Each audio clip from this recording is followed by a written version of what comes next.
If you need a quick review, here it is. Here are the two mole equivalent statements that we know.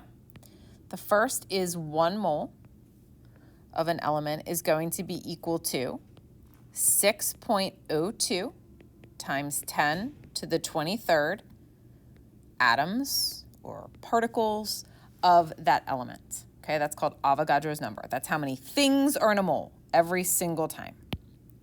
The second mole equivalent statement that you know is 1 mole is equal to, now you have to look on the periodic table to find the molar mass.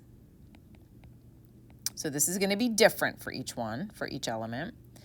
And the molar mass is the mass in grams of 1 mole of a substance. So things, atoms that are heavier are going to have greater molar masses than something like hydrogen or helium that's lighter.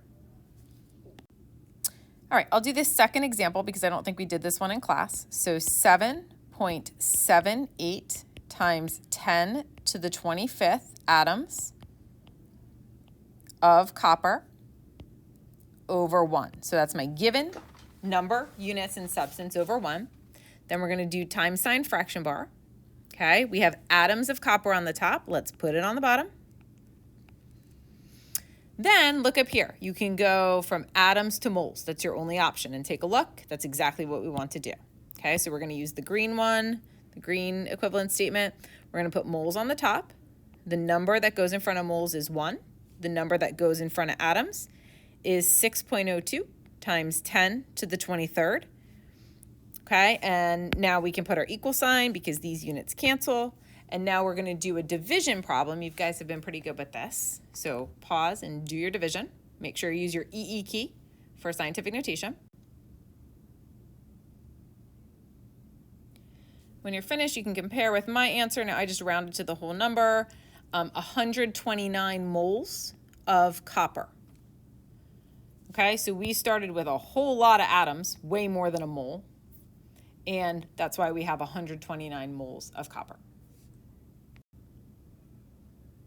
Okay, let's also do this last problem on the second page.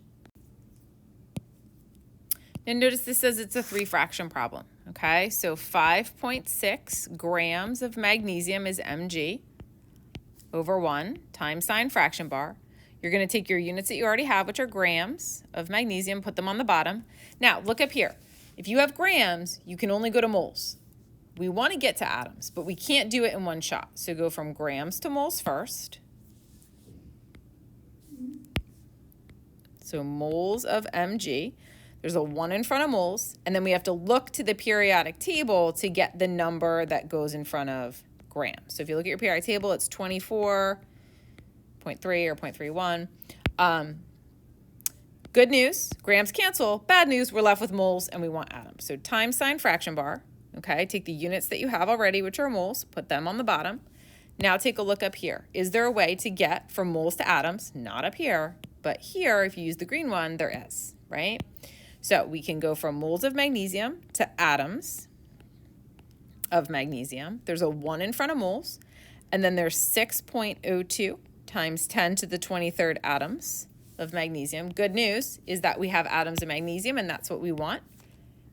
So on your calculator, you're going to do 5.6 divided by 24.3 times 6.02 second EE 23 equals.